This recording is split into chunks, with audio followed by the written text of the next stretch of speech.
Are you looking to take your personal finances to the next level? You're in the right place. Welcome to the Monday Money Tip Podcast, presented by I Was Broke, Now I'm Not, with your host, Joseph Sangle. Well, welcome to the Monday Money Tip Podcast, presented by I Was Broke, Now I'm Not. My name is Joseph Sangle. I love being able to help you climb the ladder to live a fully funded life.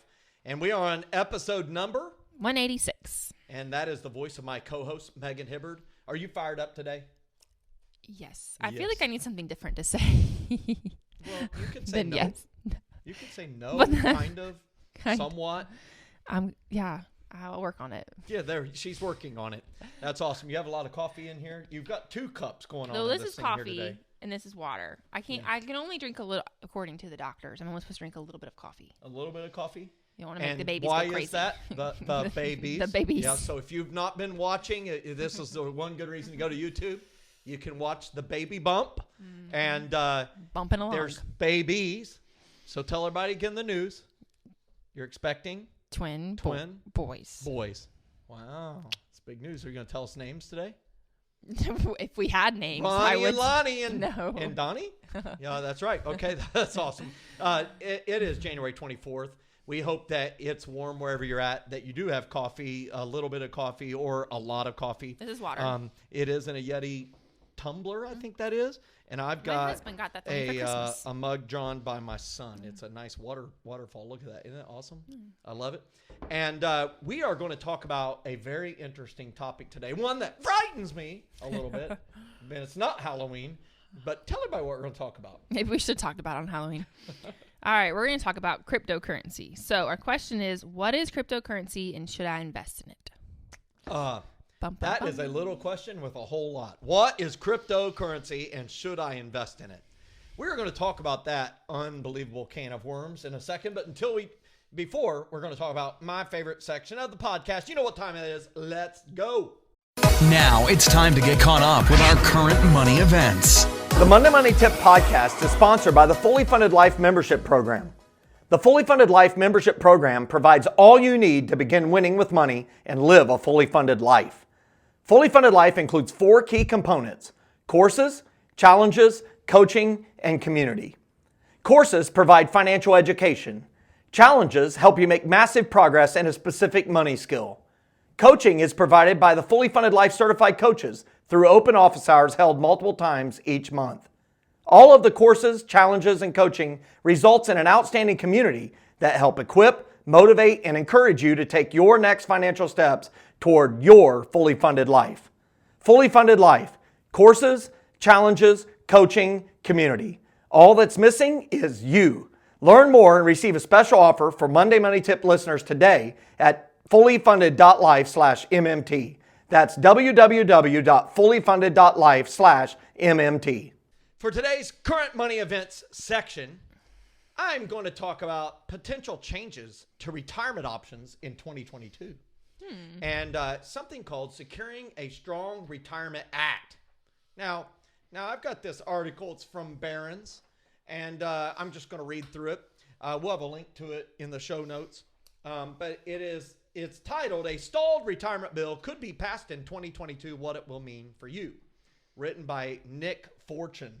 What a great last name for a financial writer. Yeah, thank you, Nick. Fortune. I'm going to rename my name to Joe Millionaire. All right, so billionaire. While we're at it, let's go big. Joe Trillionaire. Yeah. So there's some bipartisan legislation, which is unheard of. Yeah. And it bogged down in 2021, but has better prospects in 2022, according to those in the financial services industry. And what I like about this is called the Securing a Strong Retirement Act of 2021, sometimes called the Secure Act 2.0. It passed the House Ways and Means Committee by unanimous vote, which means 100% of Democrats and Republicans. Usually it's equal numbers with one extra by the ruling party, okay, the one that has a majority party. And this bill subsequently stalled as Washington's focus shifted to President Biden's Build Back Better proposal, a multi-trillion-dollar spending bill, which, my words, I'm going to add to it, seems to be dead. I don't know. Maybe they'll revive some of it. So some of it passed. Okay? About $1 trillion of it. Here, there's a lot of people saying bad things about the other party. but we're not going to read that. That's boring. But what this bill includes, this is what was really interesting to me, is it expands automatic enrollment of workers in employer-sponsored retirement savings plans. It's like 401ks, 403bs, and simple IRAs. Employees will be automatically enrolled unless they opt out. We already have that in place here in our organization for full-time employees. But workers' initial automatic contributions will be between 3 and 10% of pre-tax earnings, and that amount would be increased by 1% each year until reaching 10%. I love this. Now, Americans are pretty frustrated about being forced to do things, but this is a very positive thing that forces people to save for their inevitable time that they will retire and no longer be able to exchange their time, energy, and effort for a paycheck. Very important. The second thing that it does is raise the age at which seniors must take required minimum distributions. Those are known as RMDs. Now, right now, in the Trump Tax Act of 2017, it moved the age from 70 and a half to age 72. And if you don't know what an RMD is, required minimum distribution, if you have money in pre-tax accounts, 401k, simple IRA, 403b, the government wants to tax it. So starting at this required minimum distribution age, which is currently 72 years old, you're forced to take out a certain portion every year. It's usually 4 to 5% of the balance. Okay? So, and it gets taxed. Now, they're looking to move it back another year to age 73 from 72 and would raise it to age 74 starting in 2029 and 75 in year 2032. That's interesting.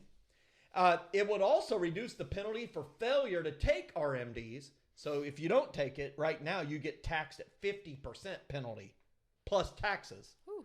It would lower it to 25%. So whatever. And if this failure is corrected in a timely manner, the penalty would be reduced to 10%. I don't know what a timely manner means.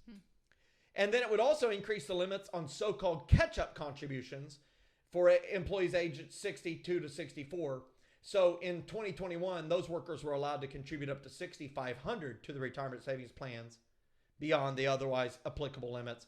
This bill would increase that amount to $10,000 and index it to inflation. Now, it would also index the catch-up contribution limit, which at age 50 and up, right now you can contribute an extra $1,000 on top of whatever is allowed. But that limit has never been indexed to inflation, so it's been stuck at $1,000 for nearly 2 decades. It would also allow employers to match a worker's student loan payment by making an equivalent contribution to that worker's retirement savings plan. I think that's dead on arrival. So it's basically saying if you're an employee, you have a student loan payment, that, hey, you make that student loan payment and I'll make an equivalent contribution to your retirement plan. Well, what if the employee doesn't have student loan payments? Yeah, shouldn't be penalized for that. Yeah. And so this is something that I think is interesting. Senators Rod Portman, who's a Republican from Ohio, and Ben Cardin, a Democrat from Maryland, they've introduced similar legislation in the Senate called the Retirement Security and Savings Act. It's yet to advance through the Senate Finance Committee, but it's pointed out that these type of bills don't go through as their own bills. You know, the work of the nation, they cannot debate every single individual bill forever and ever, and so they usually get attached to a larger vehicle, larger bill. And so this bill is going to get attached to some other larger deal, and it'll all get passed as once. And that's how it happens, where you have people who say, and leaders who say, I know this is included in this bill, but, you know, on the whole, it is a better bill for us, so I compromise and I still vote for it, right? And then, of course, they get crucified back at home saying, how come you approved this one little thing? And they're like, we can't sit here and debate every single bill, because if we did, the work of 330 million Americans is at hand. We cannot sit here and have endless debate on every single thing. So they get attached together. And so I thought I would just bring that to everybody's attention, because this is important for our retirements, especially as people are planning for retirement and those required minimum distributions, those pre-tax versus post-tax contribution plans. I wanted to bring it to everybody's attention. So that's it for today's Current Money Events section. Yep. All right. So our success story this week, after our financial learning experience, we reached out to those who attended and asked what had been most helpful to them. Laura wrote us and says, I think the most important thing my husband and I learned about was the budgeting spreadsheet and budgeting to zero. I crunched in some numbers going with a 40-hour-a-week paycheck. He gets paid weekly, but kept coming short and with overdrawing in our account for 4 months. Now we know why. If he doesn't get overtime, we had more outgo than income. Now we are looking at what we can cut out of our expenses. This will help us out in our marriage relationship as well. Thanks for the great info. Once we have some extra, we want to purchase the book about what everyone needs to know about money for our nieces and nephews. Wish I'd had that information when I was 18. That's awesome. I love that Laura wrote to us. Thank you, Laura, for writing this, and we celebrate your success. But I like the word you used. I crunched in some numbers. That's a very interesting word, crunch. Say that word. Crunched. It's crunched. Have you said crunched lately? I munched some cereal. I munched on a candy bar. But I haven't crunched anything lately. I don't use the word munch a lot. Yeah. So I think it's interesting, though, because it's a strong word, right? It's a verb. It's like you type numbers in, but it kind of describes what it's like to get a budget to work. You're crunching things. Things are getting, some pressure is happening and things are breaking. And, I think of things that get crunched, bones get crunched, gravel gets crunched, things get crunched.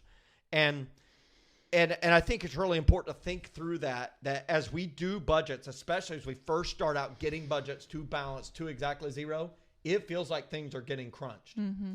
But one thing that I know is when you go through that refining process, it causes a refining to happen.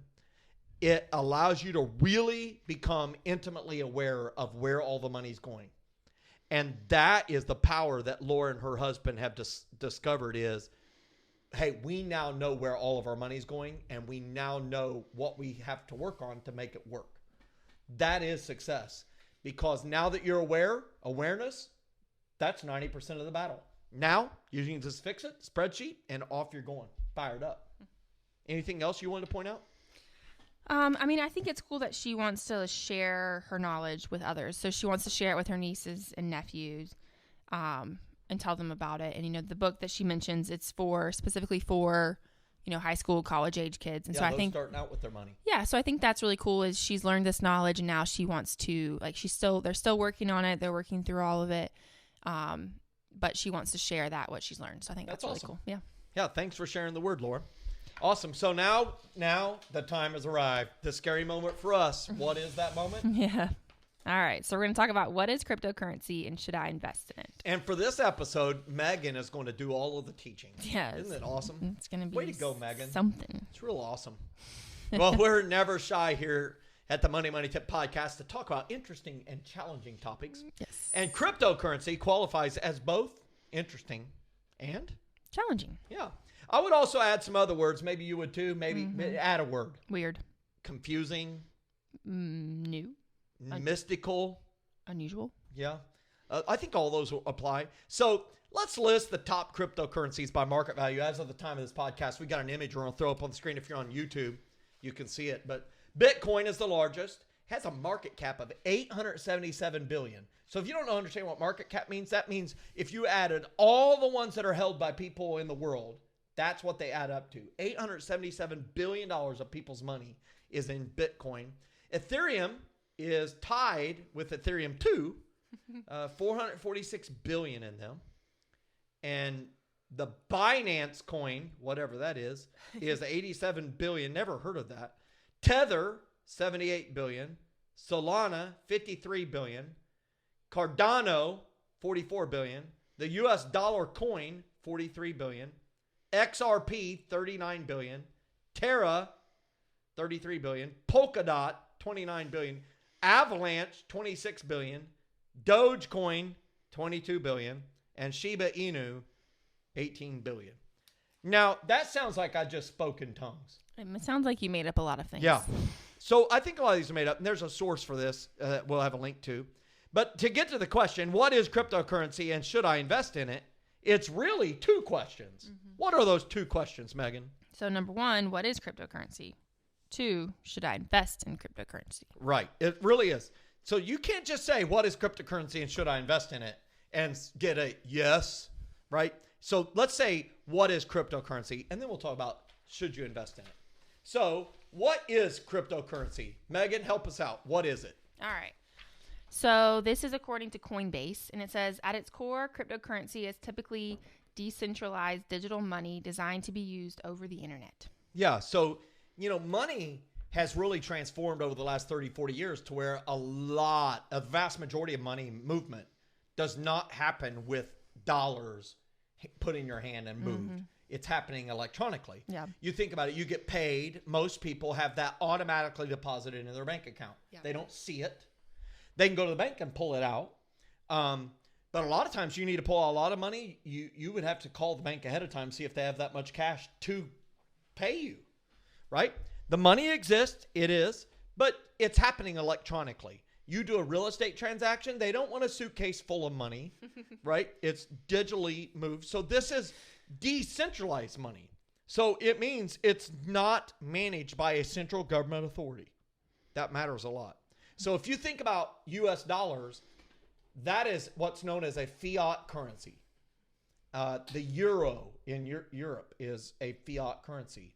The British pound is a fiat currency. The Canadian loonie and toonie, their dollar, is a fiat currency. The Japanese yen, right? All these different dollars, different currencies, the measures, they are government centralized currencies. Cryptocurrency is decentralized. It's not ran by a governing authority. Yeah. Get fired up. Okay.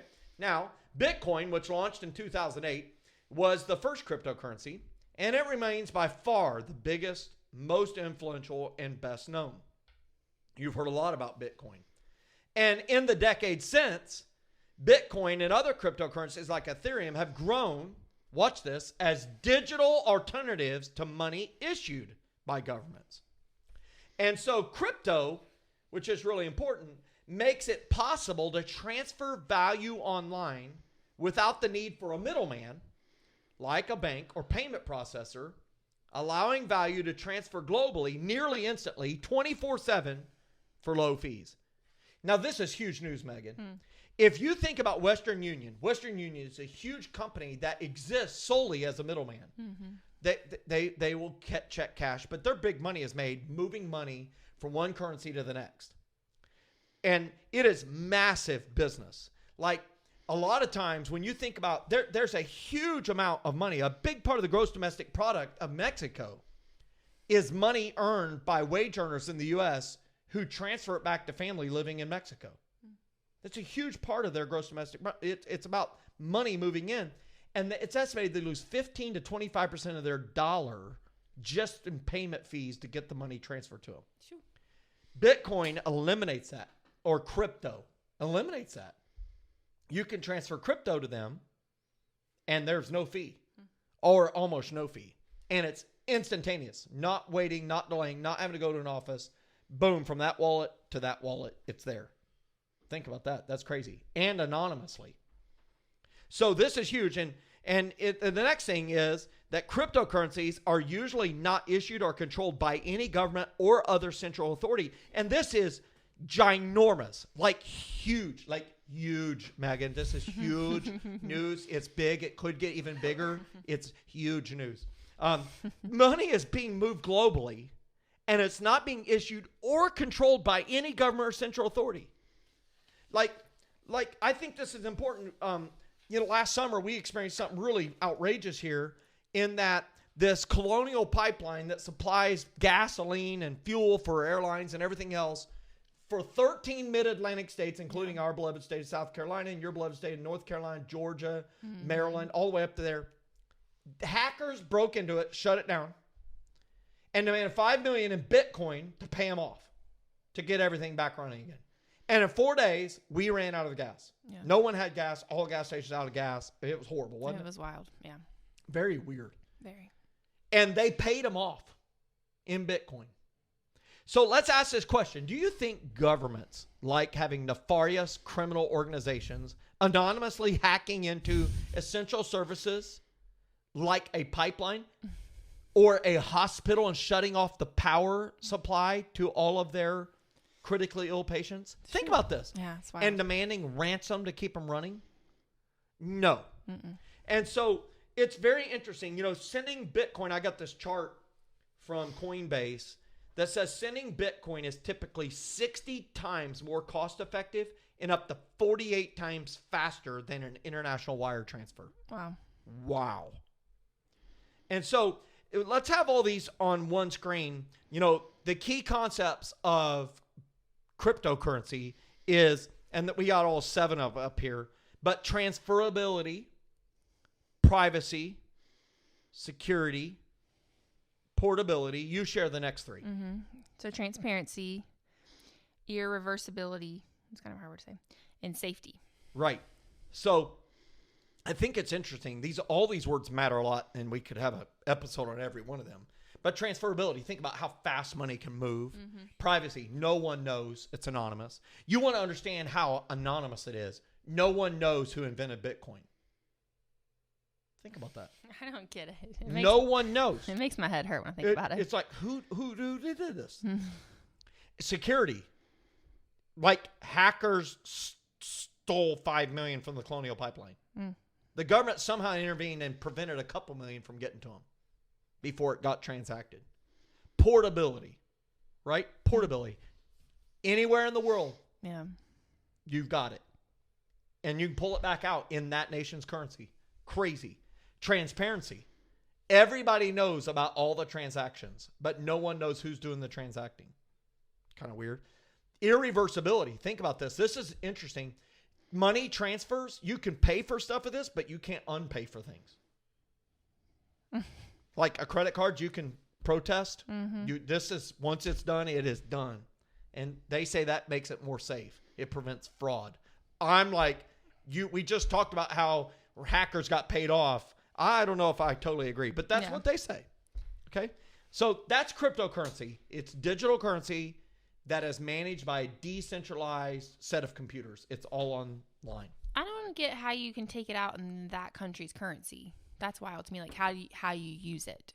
That part of it makes my head hurt. You can pay for it out of a wallet. So Robinhood, Coinbase, Coinbase is, you can transfer it back to your bank account in whatever your nation's currency is instantaneously. Like instantaneously, it's back in your account. Not tomorrow, not the next day, not 3 days later. Instantaneously. Sure. Pretty crazy. I understand that Apple Pay has it as well. You can do the same. Okay. So now that's what. So cryptocurrency, is it an asset? Is it like an asset like gold, or is it a currency? After all, currency's in it like money. Yeah. And the reason this matters is how it's regulated matters a lot. And our government can't figure it out. Governments around the world can't figure it out. So they're observing. But trust me, regulation is coming. So that's going to matter. Okay. But let's go to the second question. We've tried to explain what cryptocurrency is. Let's answer the second question, which was what? Should I invest in cryptocurrency? Right. So what is my answer? What's my old-fashioned answer? It depends. Right, it depends. So many esteemed investment people hate it. H-A-T-E, it, as an investment. Warren Buffett, one of the wealthiest people on the planet, Berkshire Hathaway, he has said, it's probably rat poison squared. That's his description. Charlie Munger, his business partner, said, I don't welcome a currency that's so useful to kidnappers and extortionists. That's what he said during the meeting's much-watched Q&A session at Berkshire Hathaway. He said, the whole development is disgusting and contrary to the interest of civilization. Okay? Now, somebody could say, well, that's an old guys, who are saying this challenges it. They can't learn new stuff. I would say those are pretty learned old gentlemen. John Paulson is a billionaire investor. He said this recently. He said, I wouldn't recommend anyone invest in cryptocurrencies. They are a bubble, a limited supply of nothing. There's no intrinsic value to any of the cryptocurrencies except that there's a limited amount.